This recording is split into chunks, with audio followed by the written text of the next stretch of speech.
16 kişilik bir evden bahsediyoruz. Buralarda şezlonglar var. Mantar 1 euroymuş. Şaraplara da bakalım. 5 euro, 8 euro. Daha ucuzlar 2 euro. Cala del Moro diye geçen bir koya geldik. Ay ay ay. Ama şurada şöyle bir ev, şurada bir hayat. Aman aman. Kartpostal gibi ya. Suyun çekilmesine bakar mısınız?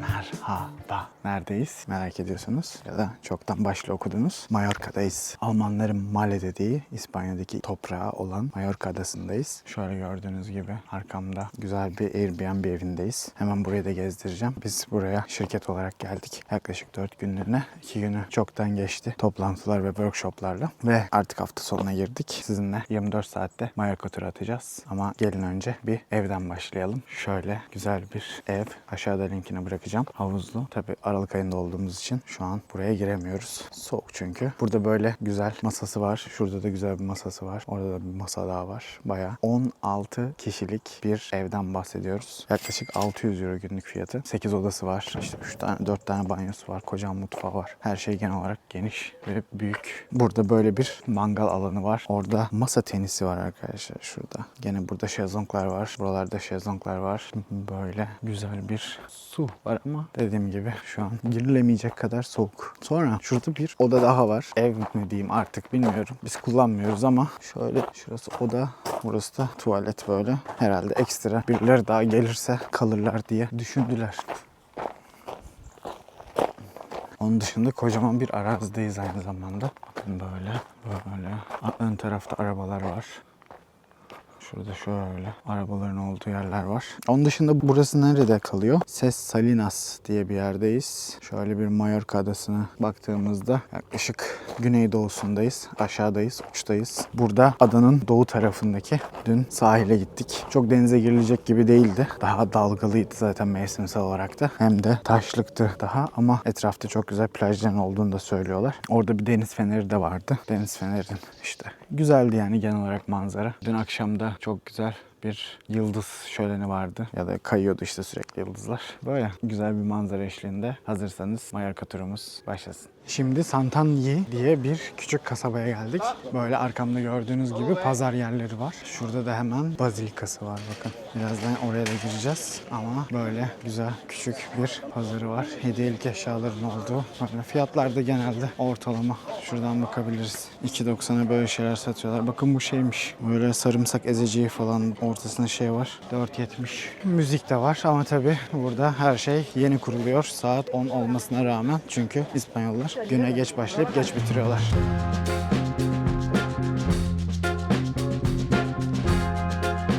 Şunların güzelliğine bakın. El yapımıymış. Seçelim mi şöyle bir tane? Ay ay ay. Güzelmiş.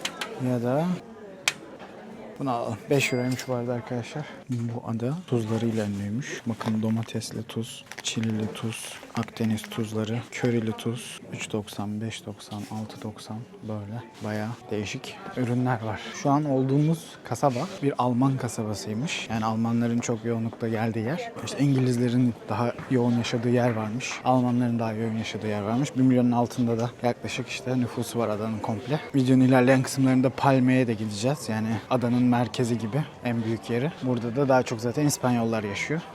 Devam edelim.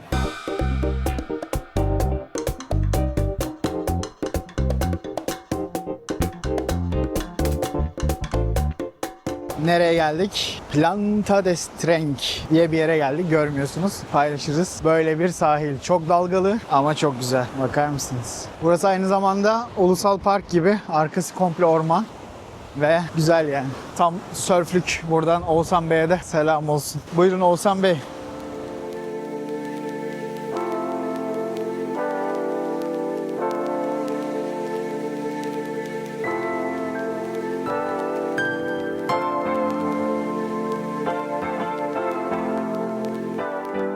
Bir umut olarak bu şeye rağmen, üzerimizdeki kalın şeylere rağmen bir umut olarak sırt çantalarımıza mayolarımızı ve havluları aldık ama şu an burası yaklaşık 10-12 derece civarında. Su kesinlikle daha soğuktur. O yüzden sadece bir görsel şölen olarak böyle izleyeceğiz gibi duruyor. Bu arada sahilde hep böyle şeyler var. Bilmiyorum ne olduğunu ama belli ki denizden geliyor. Böyle tüy yumağı gibi böyle basınca şey yapıyor. Bir yandan kivi gibi. Ne olduğunu bilen varsa yazsın bize. İnşallah tehlikeli bir şey değildir. Demin biri şurada yüzüyordu. Cidden bu soğukta yani vah. Bugün videonun başında söylediğim gibi adanın güneydoğu tarafındayız. Daha çok Almanların bölgesiymiş burası. Hep de tanıdıklar var yani bizim grupta. Buralarda yaşayanları tanıyorlar. Ve o gittiğimiz bir önceki kasabada hep zaten Alman turist mi diyeyim artık yerli mi bilmiyorum ama herkes Almanca konuşuyordu. Burada belli bazı bölgelerde de komple İngilizce konuşuyorlarmış ya da İngiliz turistler varmış. İnşallah rüzgardan sesim geliyordur. Genel olarak böyle. Şu anda o zaman o biraz daha adanın doğu tarafına bakıyordu. Burası tam olarak karşısı Afrika kıtası. Tam olarak güneye bakıyoruz şu anda.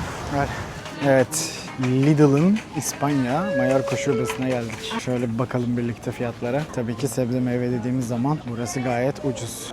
Bakın isimlerini bilmiyorum ama mantar 1 euroymuş. Üzüm de 2 euro ve 3 euro. Burada dikkatimi çeken şu tarz ürünlerin çok olması. Bakın ahtapotlar falan da var şurada. Cidden değişik ürünler var. Komple tavuk satıyorlar. 5 euro. Nice. Sadece 3 euroya şöyle hamburger eti satıyorlar. Bu ne ya? Neyse işimize bakalım. Una ihtiyacımız var. Ay çok karışık burası. Bakın arkadaşlar bütün hindi ürünleri hazır 4 euro, 3 euro, 4 euro. Cidden Almanya'dan daha uygun diyebilirim yani. Şaraplara da bakalım. 9 euro, 5 euro, 8 euro, 6 euro, 8 euro. Daha ucuzlar 2 euro, 2 euro, 1 euro, 2 euro, 4 euroya böyle. Tabii burası tahmin edebileceğiniz gibi şarap cenneti. Günaydın. İkinci günün sabahındayız. Gördüğünüz gibi arkamda mükemmel bir manzara var. Burası Instagram fotoğraflık spot bir yermiş. Ne diye geçiyor? Hemen söyleyeceğim. Cala del Moro diye geçen bir koya geldik. Palma öncesi, şehir turu öncesinde son durağımız Palma del Moro. Şimdi sizinle kısaca buraya gezelim. Yazın buraya gelmek istediğiniz zaman hani nerelere gidebilirsiniz, hangi koylar güzel diye şöyle bir tur atalım bakalım.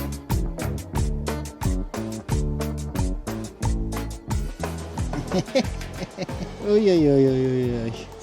Bebek bebek. Hadi gezdir bizi buralarda ne varmış diye. Hatırlarsanız belki şuraya hemen koyalım. Sicilya'da bir National Park'a gitmiştik. Orası da böyle aynen. Bakın şu renklere böyle gözüküyordu. Mükemmel cidden. Şu an ilk defa Mallorca'da hava keşke güzel olsa da denize girsem dedim. Buranın gerçi sahili yok gibi duruyor. Şuraya da bakarız ama çok güzelmiş cidden.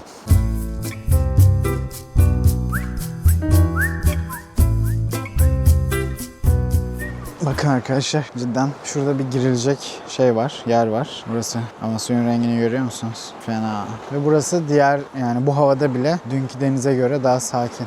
Daha az şey var. Oralarda da büyük ihtimal bakın şuralarda da inilecek yerler var. Büyük ihtimal sahil vardır. Cidden çok güzelmiş. Hemen arka tarafında da şöyle küçük evler var. Oranın önünden de denize girilebiliyor. Tabii fantezi isteyenleri bilmiyorum. Hani altında kayalar vardır muhakkak ama buradan da atlıyorlardır diye düşünüyorum. Buralardan. De orada tarafa bakalım. Ay ay ay. Çok güzel. Binaların tarafından da manzara bu şekilde. Ne yazmışlar? It's an old house. You can stay on. Burada kalamazsın diyor. Ama şuraya bakın. Ay ay ay. Evet şimdi ara sokaklardan bir yerlere gidiyoruz. Bakalım. Bu tarafa geldik. Evet. Bu tarafı şuranın burasında kalıyor. Ama cidden çok güzel. Buraya atlamazdım ama. Çünkü içini görmüyorum. Ama şurada şöyle bir ev, şurada bir hayat. Aman aman. Kartpostal gibi ya. Suyun çekilmesine bakar mısınız?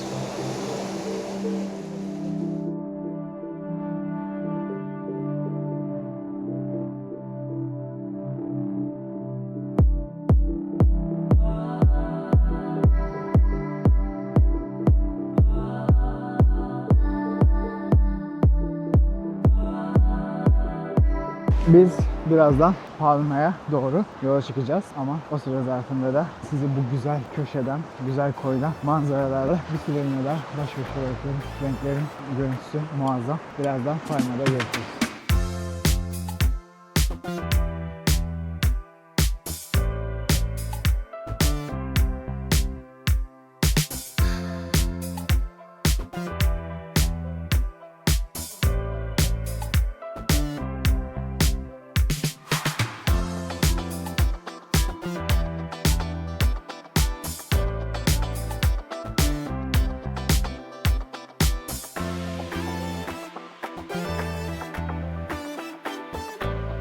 Ve sonunda bu kadar gezdikten sonra Palma'dan selamlar.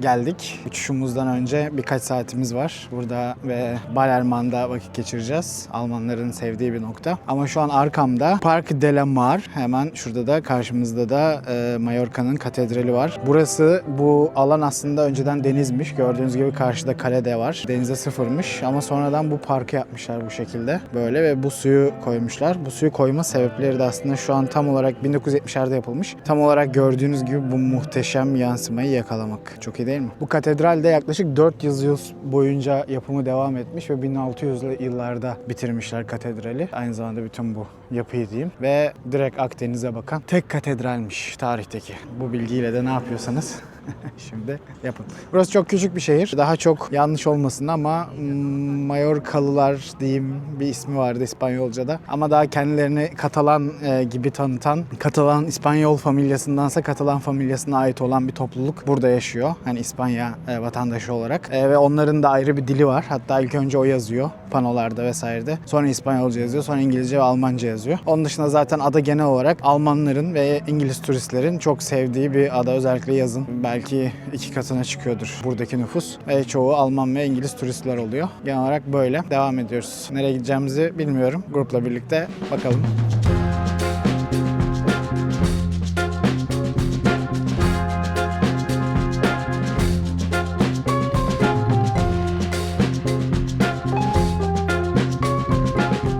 Palma'nın ara sokaklarında gezerken birkaç tane bilgi verebilirim size. Demin gördüğünüz katedralin olduğu yerde aslında eskiden bir cami varmış. Nasıl oluyor bu? Bu şehir Palma şehri ya da genel olarak Mallorca'nın keşfi Roma zamanına, milattan önce 300'lü yıllara dayanıyor. Roma zamanına dayanıyor ve şehri Romalılar kuruyor. Daha sonra Roma'nın çöküşüyle şehir Araplara geçiyor ve uzun yıllar boyunca da şehri yine Araplar yönetiyor. Ondan sonra 1200'lü yılların başında 1229 civarında şehri İspanyol kralı, yani İspanya topraklarının temsilcisi diyeyim, Aragon'un kralı fethediyor ve şehir 1229'lu yıllardan itibaren İspanyollara ya da o zamanki Aragonlulara geçiyor. Ve ondan sonra da aslında burası da hem Roma hem Arap kültürü ya da esintisi ve sonrasında da İspanyol kültürüyle birlikte inşa ediliyor. Bu arkamda da görmüş olduğunuz dar sokaklar daha belki binalar olmayabilir ama o stil, o sokakların darlığı da o Arap fethi döneminden geliyor. Ondan sonrasında arkaları doğru daha büyük alanlar, daha büyük meydanlar tabii ki var, inşa ediliyor şehir büyüdükçe. Bu bahsettiğimiz şey de hani size demin dedim ya, benim 1600'lü yıllarda tamamlanmış diye. Şehir fethedilir edilmez katedralin olduğu yerde bir cami var. Arap zamanından kalma ve oraya Aragon kralı Akdeniz'i gören, Akdeniz'e bakan büyük bir katedral yaptırmak istiyor. 1229'dan itibaren yapımına başlanıp 1600'lü yıllara kadar da inşası devam ediyor. Hap bilgiler de bugün.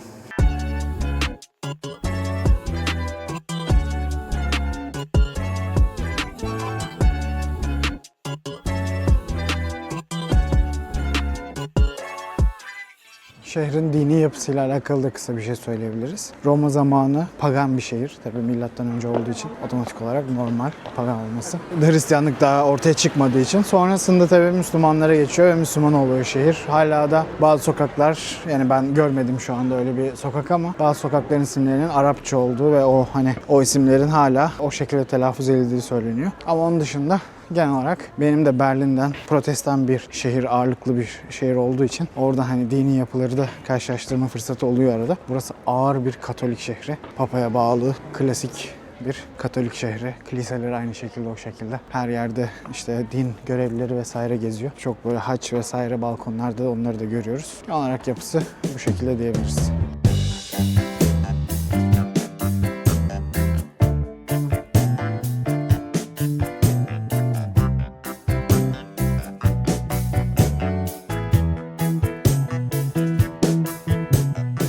Nereye geldik? Angebotes Tages. Alman mahallesi ya da parti merkezi diyebiliriz. Ballermann dedikleri. Palme'den çıktığınız zaman havalimanına doğru gidiyorsunuz. Sonra havalimanını geçiyorsunuz. Sahil bölgesindeyiz. Burası artık Palma'nın içi, daha teknelerin park edebileceği gibi bir yerde. Burası daha denize girmelik, tatil beldesi gibi. Aynı zamanda da bir parti merkezi. Tabii yazın, şu dönemde değil ama yazın da böyle parti merkezi gibi kafelerin, işte gece kulüplerinin olduğu bir yer. bana Avşa sahili hatırlattı. Almanların sevdiği ya da Almanların çok takıldığı bölge. Hatta işte aslında başka bir adı var. B ile başlayan Balianos bilmem ne. Ama Almanlar direkt yani oradan da gelen ismi Balerman diyorlar. Herhalde onu telaffuz edemekleri için. Ama şöyle güzel bir manzarası bizi karşılıyor. Bakar mısınız şuraya?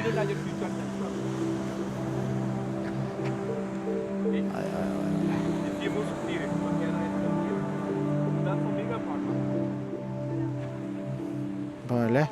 Burası aslında şöyle hemen göstereyim. Şurası Palme. Sonra havalimanı geliyor arada. Ondan sonra buraya doğru aslında denize, Palme'den sonra denize girebileceğiniz ilk nokta gibi bir yer burası. Bakın şurada Hotel Rio San Francisco var. Şurada Hello Club Bar var. Burayı hemen bir size özetleyeyim. Balerman aslında El Arenal bölgesindeki parti hattına deniyormuş. Sahilde 1'den 16'ya kadar numaralandırılmış. Aynen dediğim oydu. Balneario. Yani plaj barlarının olduğu 1-16'ya kadar numaralandırılmış yerler var. Büyük ihtimalle Almanlar bunu telaffuz etmek istemediği için, uzun geldiği için Balerman demişler. Bu da böyle hap bir bilgi.